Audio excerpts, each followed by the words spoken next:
one wrong burger, one billionaire, and a restaurant's life flipped upside down in 24 hours. The lunch rush at Maison Etoile, a new ultramodern bistro tucked into the heart of downtown San Francisco, was winding down. Plates clinked, espresso machines hissed, and waiters buzzed between tables like nervous bees, except for one. Jordan, the youngest and newest server, was wiping down a table near the entrance when the doors opened with a gust of wind and presence. In walked Elon Musk. He wasn't smiling. He wasn't tweeting. He wasn't speaking.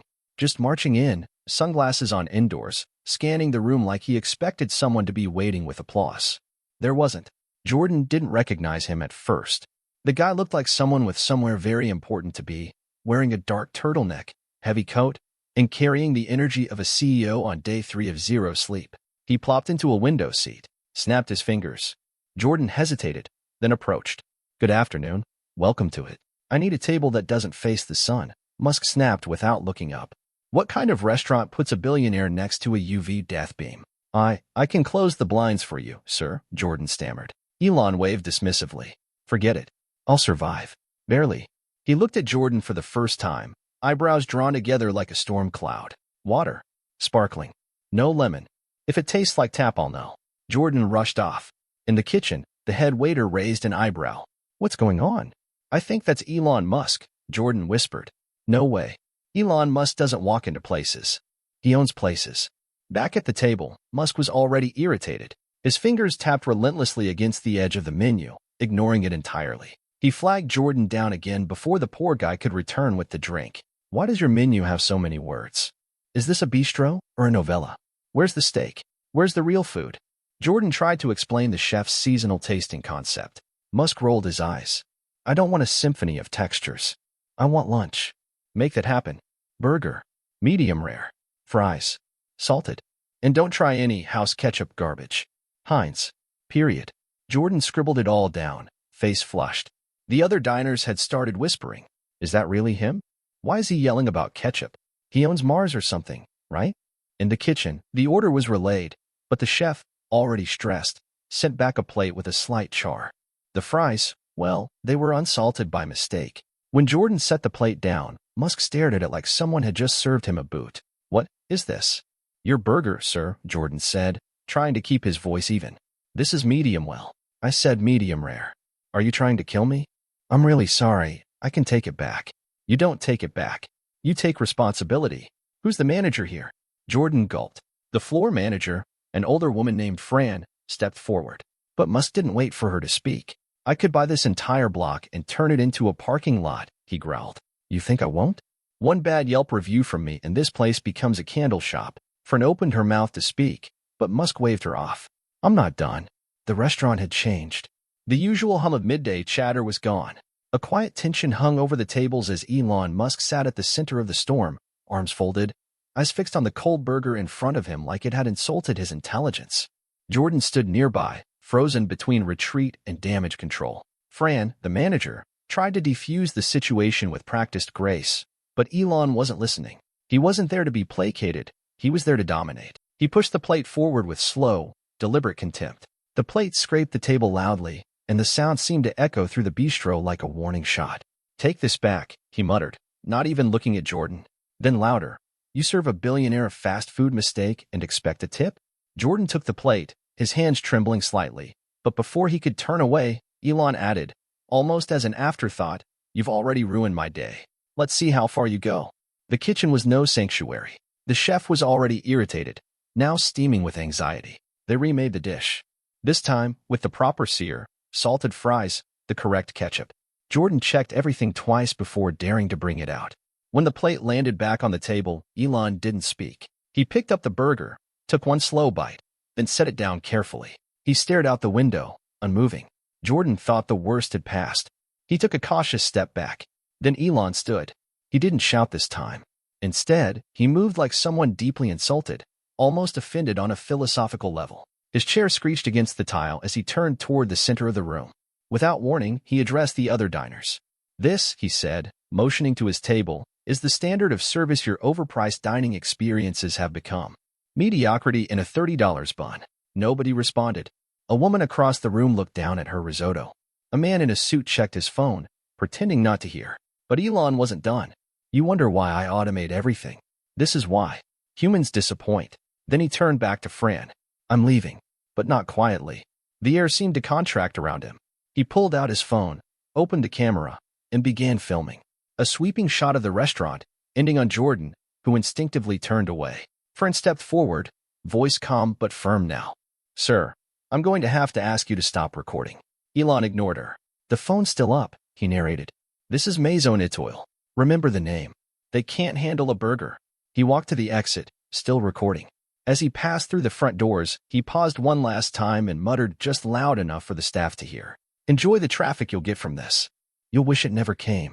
The door closed behind him, leaving a room filled with stunned silence, the scent of overcooked beef lingering longer than it should have. Fran turned to Jordan. Don't take it personally, she said quietly. But it already was. By the time Elon Musk's electric SUV pulled away from the curb, the damage was already done. Within minutes, the video he filmed inside Maison Etoile hit his X account. No filters. No edits. Just raw footage of a frustrated billionaire walking out of a pretentious disaster of a restaurant, as he captioned it. He tagged the location, dropped a sarcastic hashtag #BurgerGate, and hit post. The ripple effect was immediate. Across the city, phones buzzed. Screens lit up with Musk's post. Some followers laughed, others cheered.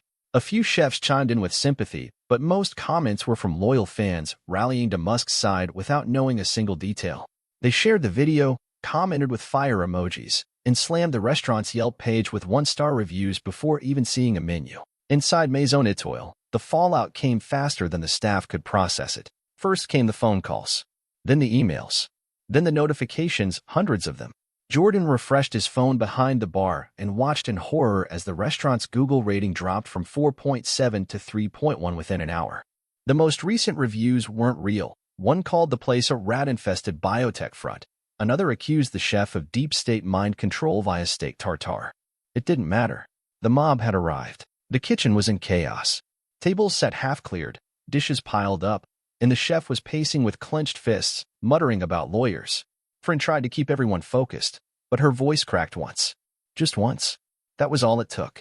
Jordan caught the moment. The break in her usually calm, unshakable tone.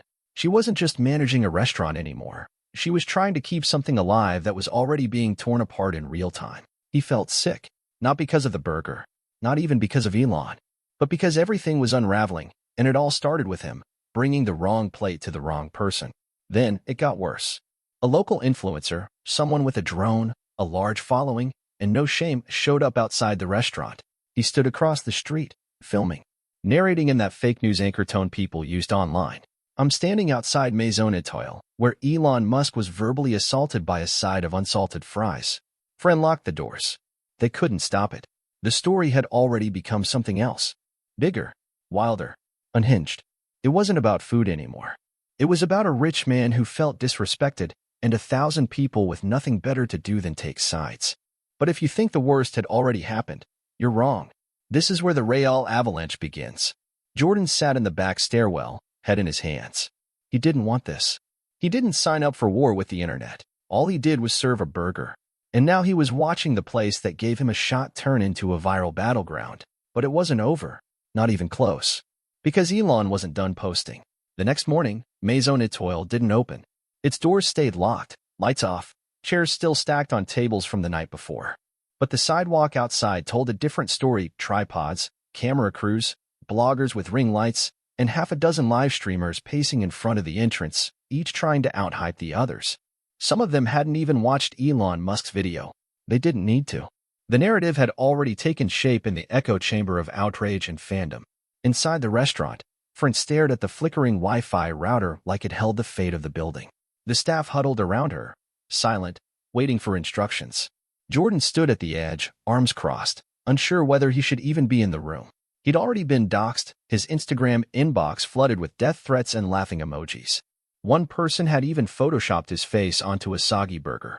It had gone that far. Fran cleared her throat. We're not shutting down, she said. Her voice didn't shake this time. We made a mistake. That doesn't mean we give up. But the reality was harsher. Reservations had vanished. Private events were canceled. Suppliers were calling with concerns. Investors were quietly pulling interest. Even the food delivery app had temporarily suspended their listing after someone filed a false complaint about hazardous fries. Still, Fran didn't back down. She called in a favor with a well-known local food critic, a real one, not an influencer, not a trend chaser, but someone with a reputation for fairness. If they could get him in, show him the truth, maybe they could shift the story. It wasn't much, but it was something. By noon, the critic arrived. Gray suit, notepad, camera-free. He asked for water and a menu. Jordan served him personally. No mistakes this time. The critic didn't smile, didn't tweet, didn't post. He simply ate, methodically, observing everything, including the tension radiating from the staff like heat from a stove. When he finally finished, he stood, tipped his head slightly, and walked out without a word. They wouldn't know what he thought until the next morning's column. That night, Jordan stayed behind to help Fran close. The place was too quiet, too clean. He hated how different it felt. Not long ago, this had been his escape, a fresh start. Now it was just a target on a map. But then, something strange happened. At 10:42 p.m., Musk posted again. Not another rant, not a meme, just a still photo of the plate he had been served, followed by 4 words. Okay, maybe too harsh. No context, no apology, no link to the original post. But it was enough. Within minutes, replies began shifting tone. Some laughed it off. Others called it sarcasm. But a few hardcore fans began to turn. Was Musk backtracking? Had they gone too far? The mob didn't disband, but it stuttered. The wave of rage slowed. And then, at 11:03 p.m., the critic's article dropped. Title: Maison Etoile serves flawless redemption on a plate. He praised the kitchen, complimented the staff's professionalism under pressure, called the fries divine. And more importantly, he tore into the culture of online mob justice, naming Musk without naming him. It spread fast. By morning, tables were booked again. But Elon? He wasn't done yet. 2 weeks passed. Maison Etoile was no longer just a restaurant. It was a headline, a hashtag, a viral case study on internet overreaction. The Musk meltdown had become part of its lore, whispered about over wine glasses and analyzed in business podcasts. The food critic's article had saved them from collapse, but it was something else that brought people flooding back in curiosity. Everyone wanted to sit at that table. They pointed at the window seat like it was a scene from a movie, like Musk's outburst had somehow made the place historic. Jordan returned to his routine, but it was different now. Customers asked to take selfies with him. One woman called him the guy who survived Musk. He smiled when needed, kept his head down otherwise. Fame, he realized, wasn't always a reward. On a gray Thursday, just before the dinner rush, something happened no one expected. A black Cybertruck pulled up to the curb. Out stepped Elon Musk. He wasn't wearing sunglasses this time. No coat, no entourage. Just jeans, sneakers, and a plain gray hoodie. He walked in slowly, scanning the room. The staff froze. Diners went quiet. Even the kitchen paused. He didn't wait to be seated. He walked straight to the counter. Jordan saw him first. There was a long silence before Musk spoke. I came to pay my bill, he said flatly. Fran emerged from the back. That's not necessary. I insist. He laid a thick envelope on the counter. Jordan saw the edge of a checkbook inside. Then Musk looked at Jordan. Also, I've been thinking about those fries. Jordan blinked. Sir, they weren't bad. Musk paused. The ketchup, though, that was on me. Heinz is overrated. A few nervous chuckles rippled from nearby tables.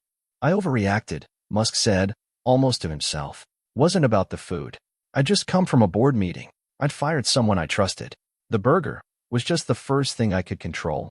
He turned to go, but then stopped. One more thing, he said, without facing them. Keep the seat by the window open. I'll be back. And with that, he walked out. No cameras. No tweet. Just silence. But when the staff opened the envelope, it wasn't just a check. It was 10 of them, each for a different local charity. Food banks, shelters, mental health services. Each signed E. Musk. The final note read, for everyone who's ever had a bad day and made it worse. M. The window seat is still there. No plaque, no velvet rope. Just sunlight and a slight scratch on the table's edge. They don't talk about what happened. Not really. But they never put anyone else in that seat. Because once, Elon Musk sat there and started a fire. And later, he came back to help put it out.